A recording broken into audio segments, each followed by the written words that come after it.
What's going on, YouTube? Hey, another video from Marine One here. Couple changes to water chemistry and one equipment upgrade I want to share with you guys.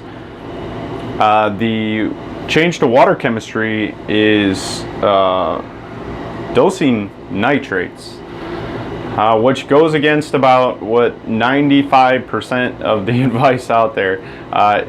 It's just one of those things where most people have the opposite problem of they're trying to lower nitrates. In my system, due to, I believe, the amount of SPS that I have in here and my macroalgae, my Chaeto, and my Caulerpa, my nitrates are undetectable, and that started becoming an issue with some of my corals. I was getting very good growth out of some corals, but there was a few that just they weren't doing anything. The color wasn't that great. It wasn't dying, but it just wasn't that great. So I was doing some research and I found that I've heard of it before, of people dosing nitrates to keep them around between 2 and 4. And I thought that I would give it a try, so I picked up some Specticide stump remover, and reading on the forums I was able to figure out a formula for my tank based on the water volume, and to actually mix the solution is very simple. The ones that I got off the forums recommended 350 milliliters of RODI water and 2 tablespoons of stump remover. And according to my water volume on my calculations, every 10 milliliters dosed would raise my nitrates 1 ppm. So the other day I tested before I dosed and my nitrates were undetectable. So I dosed 10 milliliters the first day and tested the next day, and it was at 1 ppm.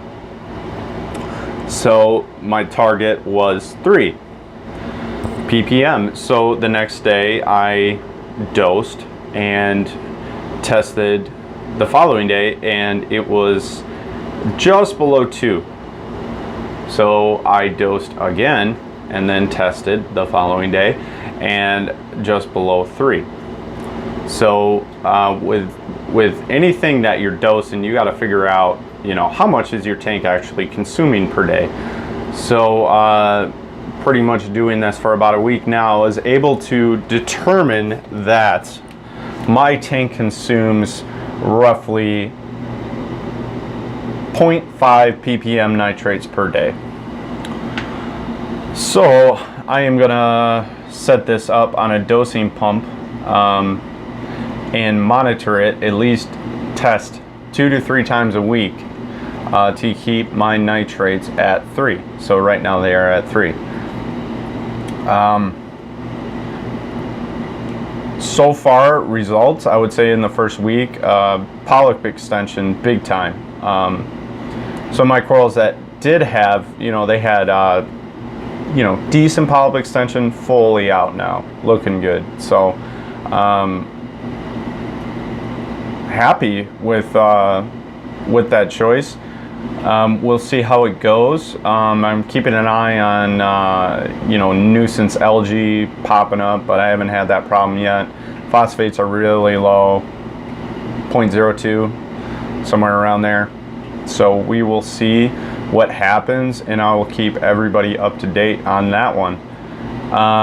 Equipment, I did purchase for this frag tank the MaxSpect Gyre 200 series controller.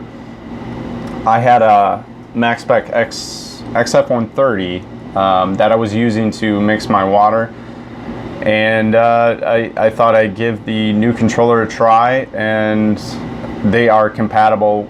The old models are compatible with the new generation controller, and I have to say this controller it's amazing.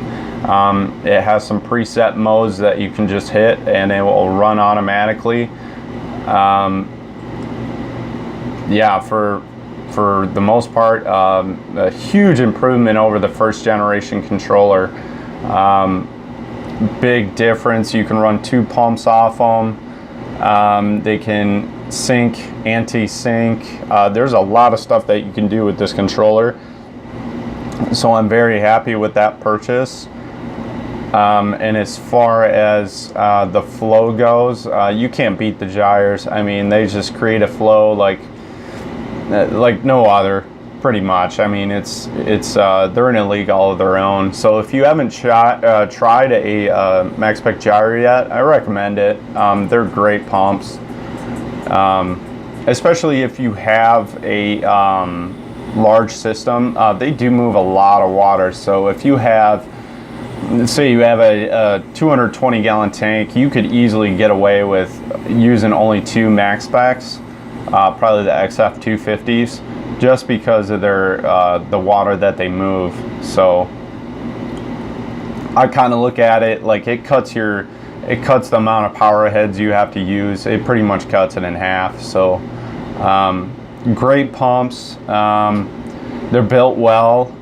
Like I said, I still have the old model XF130, and I've had that now for, I want to say 3 years, and that thing's still kicking. So, you know, build quality really well. So we'll keep an eye on it. The lighting that I'm using for the frag tank, the Ocean Revive, like I said in my previous videos, I've used this light before. Absolutely great light for what I'm using it for. It's perfect. So it has great coverage. Right now I have it probably about 14 inches off the water, and I run the blues at 100% and the white channel is at 30%. Now with both channels on at those settings, at the rack I'm around 250. So that's perfect for SPS. With just the blues on, I'm looking at about 170, 180. So power values are very good with these lights. They are very powerful lights. And one thing with this light that I think separates it from the Chinese boxes out there is little to no disco ball effect. The color blending is very good for this light, so it's impressive. And when I used them before, I definitely noticed that. And if you do some research on there, you know, a lot of people will tell you that, you know, you're not going to get the disco ball effect with these lights if you have them at least 12 inches off the water. So I highly recommend the Ocean Revives if you are looking for a low-cost lighting solution. They will run you about 180 bucks, somewhere around there. I've seen them for about 160 to 160 on eBay, and Amazon you're going to pay about 200. So highly recommend those. A lot of experienced reefers use them. You know, if you think about it, I run Radions on my tank, and you know, one XR15 Pro is 400 bucks, and I'm gonna get twice the coverage with the Ocean Revive for half the price. So anyways, yeah, that light, awesome. What else is going on? I'm gonna make a few changes here. I want to get another frag tank. I just have an itch to get another one, but I'm really out of room. So we'll see what happens. But the big tank is doing good. I'm looking at probably gonna do some more fragging here on corals, and I'm probably gonna start putting this stuff not online to actually ship, but locally to trade frags and sell frags. So I'm looking at collecting, you know, some of the more higher end SPS. So we'll see how that works out. But in the meantime, I did purchase the Jaybo doser. I've been running this now for a couple weeks. It's a great little doser for the price. A lot of people use it. It has pretty good reviews. It does come with an extra pump head, which is nice, and easy to program, and you can calibrate it. So I think it runs about 80 bucks. So for the price, yeah, outstanding. And it's working well for me right now, and it's accurate because you can calibrate it. So I'll keep everyone up to date on that. I'll keep an eye on it and see how it works out. And I do dose the KZ line, the 1, 2, 3, and 4. So I've been dosing that now for a month.